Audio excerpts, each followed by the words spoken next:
I compare Bitcoin's performance versus everything else. I think it's 10x better than most conventional assets. Bitcoin is worthless artificial gold. Well, probably rat poison squared. I could care less about Bitcoin. I don't know why. If you're stupid enough to buy it, you'll pay the price for it one day. Governments are going to crush it one day.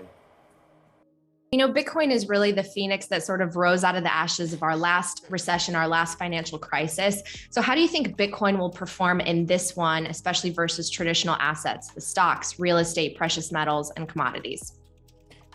Well, if I look back to the first of the year 2020 and I compare Bitcoin's performance versus everything else, I think it's 10x better than most conventional assets. So I think it's already been doing very well in the past few years. I think it'll continue to do very well, and the primary driver is going to be education. As more and more people understand what it is, as they understand a digital monetary network, and they understand its status as a non-sovereign store of value, deflationary, synthetic bearer instrument, right? As they understand that, then it's going to gain more adherence, and it's going to continue to monetize. It'll do it with fits and starts. Well, one would argue if you are educated in Bitcoin, you're not selling. So who are the sellers right now? Traders, right? I've classified all the people in the market as 5 categories. You've got the deniers, the skeptics, the traders, the technocrats, and the maximalists. The deniers and the skeptics don't put money into the market. They just hate on it. The traders are the ones that are attracted by the volatility of the market. And clearly they're having a field day today. If I look at Binance, the spot volume in Binance is $6 billion, which is triple, quadruple any normal day. In fact, this is probably one of the biggest days of the year, if it's not the biggest day of the year.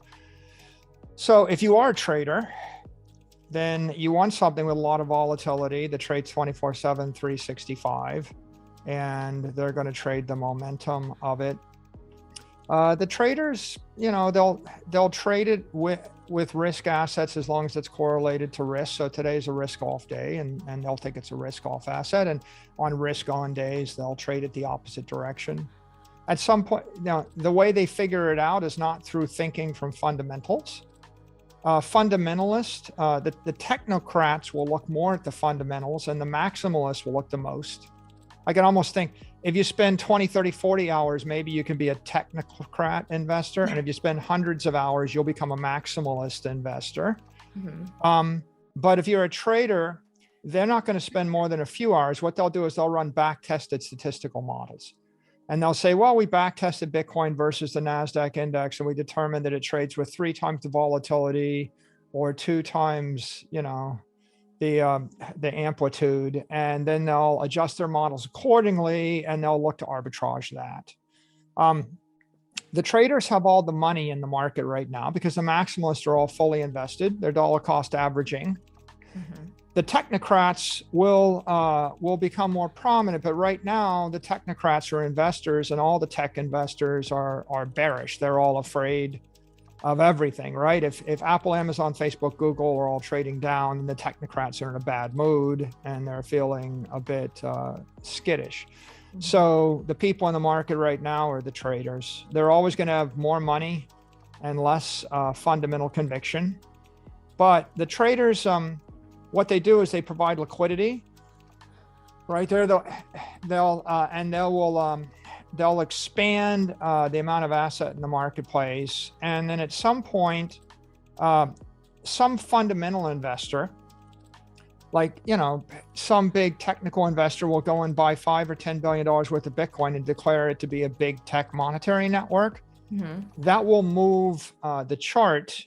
That will break all the models. It'll modify the models of all the traders. The traders will then go, oops, it looks like it's negatively correlated to this, or it's correlated differently.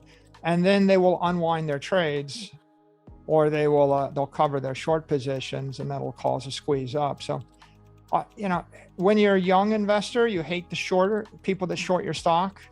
When I was a early CEO, I used to hate the short sellers.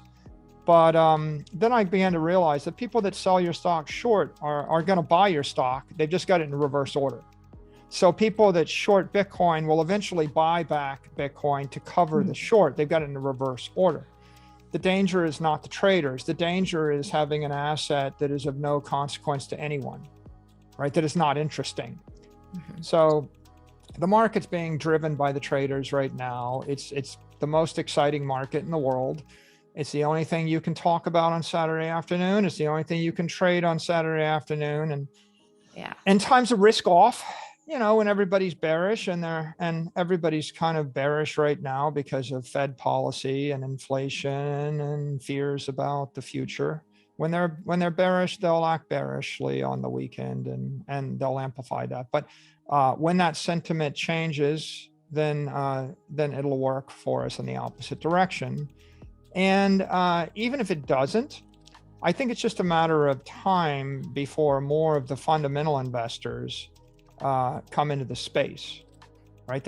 The life cycle is going to be the deniers will become skeptics, the skeptics will become traders, the traders will become technocrats, and the technocrats will migrate to maximalist in the same way that water flows downhill. In the same way that people were originally skeptical of using steel and aluminum and electricity, but 20 years later, many of the skeptics had, buildings made of steel with electricity in them, and they were flying in airplanes with aluminum in it. So their progress can be counted on. The only real question is over what time frame. Is it 10 years, 5 years, or 20 years that it takes? And that's where, if you're a trader, right, the traders kind of want to get it right. If you're a maximalist and your time frame is 20 years, then it doesn't matter to you, right? You already know the answer. If you're an investor with a time horizon of 4 years, well, maybe then you're going to wait on the sidelines until you think that you're within 4 years of hitting your goal. If you're a trader, their time horizon is 4 weeks or 4 days. And so they're always going to be concerned about taking a big commitment no matter what.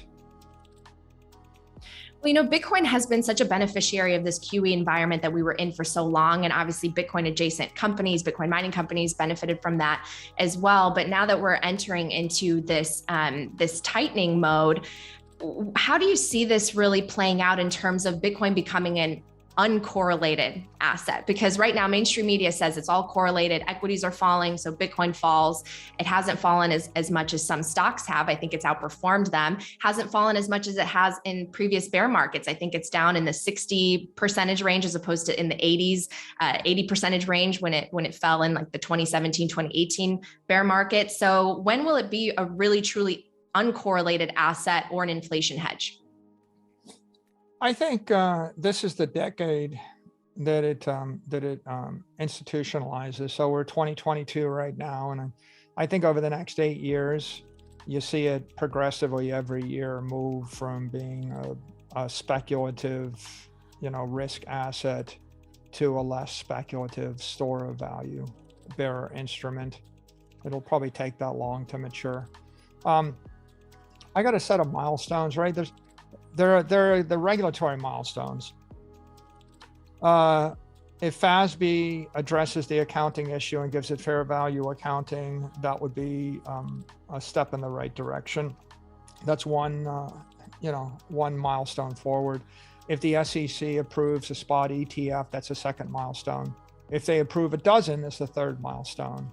If Senator Lummis's legislation gets finalized and approved and provides a sort of regulatory framework for cryptocurrencies, crypto property, crypto securities, crypto exchanges, et cetera, that's another big milestone.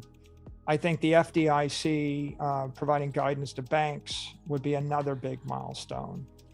I think that there's an entire class of traders that are entering the market right now that are getting comfortable. Every day you read a story about Citadel trading or Goldman Sachs trading. 2 years ago, even a year ago, they wouldn't have. So as they get more involved and as big banks offer coverage, like now you see Bank of America and Citigroup and others offering coverage of the space, I think that's another milestone. So you'll see a lot of those kind of regulatory milestones. I think a lot of the states, as they start to embrace Bitcoin mining, they create a degree of clarity to it. And then you've got on the other side the institutional investors, and I think that as you see investors take very big public positions in the Bitcoin marketplace, that establishes a sort of milestone. And as the Bitcoin miners mature and get stronger and continue to come public, that's another milestone. So there's a never-ending parade of those milestones. Each one of them seasons the asset class or matures it. And as you can see, it's 2, 3, 4 years of excitement, followed by another 4 years of people just working their way into these positions. But I think by the time we get to the end of the decade, you'll have 90% of the regulatory clarity people would like, and you'll see a much broader base of public companies and institutional holders and institutional supporters and organizations that are maturing or providing support for the entire network. I didn't mention one last thing, which is the companies. Mm-hmm. Companies like NYDIG or Fidelity, right? As they provide support for banks and for 401ks, and as they provide custody relationships and banking services, companies like Silvergate, as those companies start to offer their applications, all of those things cause the network to mature and stabilize, and they reduce volatility, mm-hmm. and they encourage the public to transition their view of this from a speculative asset class to a store of value network.